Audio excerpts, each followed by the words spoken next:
Punjab assembly में हंगामा रहा। अपोजिशन रुकन खालिद निसार डोगर ने हुकूमती रुकन हसन रियाज को थप्पड़ दे मारा। आयशा, जैसे कि आपने बताया कि इस हवाले से मुज़ाकरात जारी हैं, तो क्या कोई एक्शन भी लिया जा सकता है? बिल्कुल लिया जा सकता है, क्योंकि जब अपोजिशन के 26 अरकान मुअत्तल हुए थे तो इनके जो मुज़ाकरात हुए थे तो उसके अंदर ये तय हुआ था कि आर्टिकल 223 के तहत जो पंजाब असम्बली के रूल्स हैं, जिसमें ये तय है कि अपोजिशन जो है वो हंगामा राही नहीं करेगी, नारेबाजी नहीं करेगी, कोई चीज़ उठा के नहीं मारेगी और यहाँ तक के एहतजाज या नारेबाजी वान के अंदर नहीं करेगी, कोई तस्वीर या स्लोगन उठाकर नहीं लेकर आएंगी। उन सब के तहत इन लोगों ने, जो 26 मुअत्तल अरकान थे, इन लोगों ने ये तय किया था कि वो आर्टिकल 223 की खिलाफ वर्जी नहीं करेंगे, जिसके ऊपर स्पीकर पंजाब असम्बली में इन्होंने जो है नाअहली रेफरेंस इनका वापस ले लिया था। लेकिन अब तो ये जिस तरह से उन्होंने थप्पड़ मारा है तो ऐसा नहीं लगता कि हुकूमत जो है वो इनको स्पेयर करेगी।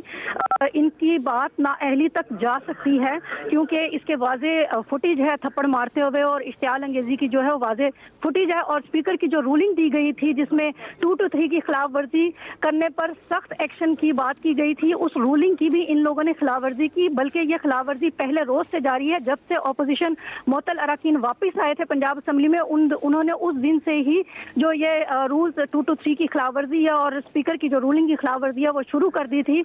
लेकिन अपोजिशन हुकूमत का कहना यह था कि ये इनका हक है, चलो अगर थोड़ा बहुत ये नारेबाजी करते हैं या अपनी तस्वीरें उठाकर लेकर आते हैं अपने बानी पीटीआई की तो कोई बात नहीं। लेकिन आज तो खालिद निसार डोगर ने हद कर दी और एकदम से उनको काफी सारे लोग रोकने वाले थे, जैसा कि आपने फुटेज में देखा होगा, लेकिन ऐसा लगता था कि जैसे वो काबू ही नहीं आए और उन्होंने जो है वह हुकूमती रुकन के ऊपर थप्पड़ दे मारा। आयशा सगीर, आखिर ऐसा हुआ क्या कि अभी ये माजरा हुआ कि स्पीकर ने इनके खिलाफ 26 अरकान के खिलाफ रेफरेंस फाइल किया, मुज़ाकरात हुए, बहाली हुई, रूल 223 की बातचीत की गई। ऐसा क्या हुआ इस स्पेसिफिक मामले में कि बात इस हद तक बढ़ गई?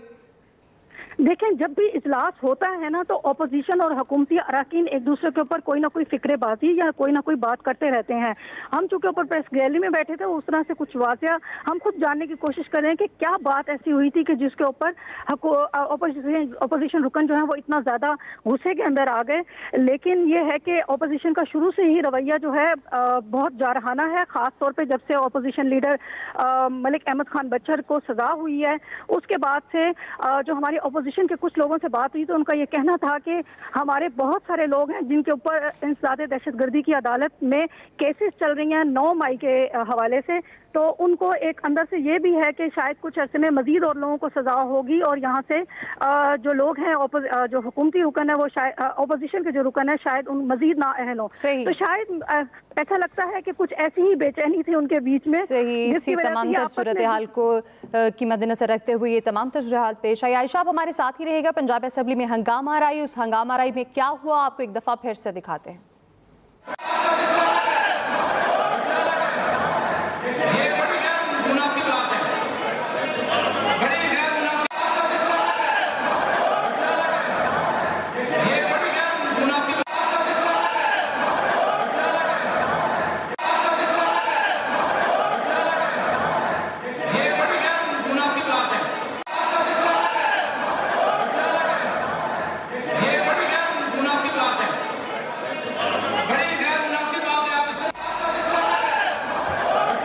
आपने देखा किस तरह से पंजाब असम्बली में हंगामा राई हुई और अपोजिशन रुकन और हुकूमती रुकन के दरमियान ये हाथापाई हुई जिसमें थप्पड़ जड़ दिया गया। आयशा, जैसे कि आपने पहले भी बात की कि स्पीकर की रूलिंग की भी तब से खिलाफ वर्जी हो रही थी, आर्टिकल 223 की भी खिलाफ वर्जी आज हमने वाज़े तौर पर देखी, तो मुमकिना तौर पर क्या एक्शन लिया जा सकता है? आइन और कानूनी सवाले से क्या कहते हैं, क्योंकि आइन के कोई भी शिक की पामाली जब की जाती है तो उसकी स्पेसिफिक कोई सज़ा ज़रूर होती है।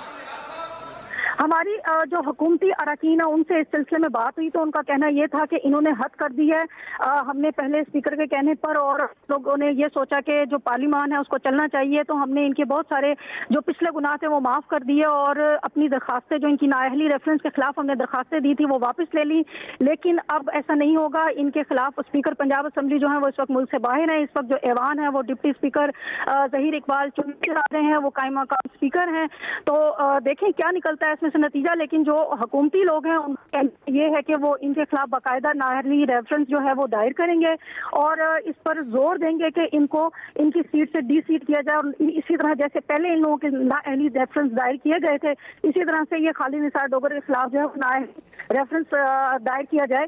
तो अगर बात अपने इससे पीछे नहीं हटती तो फिर स्पीकर पंजाब असेंबली मजबूर होंगे कि 30 दिन के अंदर अंदर इलेक्शन कमीशन को इनका नाअहली रेफरेंस भिजवाया जाए। और क्योंकि आपने फुटेज में देखा कि बड़ा क्लियर है, उन्होंने उसका थप्पड़ मारा जो कि गैर पार्लिमानी हरकत है, तो इसके ऊपर कभी इम्कान है कि खालिद निसार डोगर को नाअहल कर दिया जाए। बहुत शुक्रिया इस बारे में अपडेट करने के लिए आपका।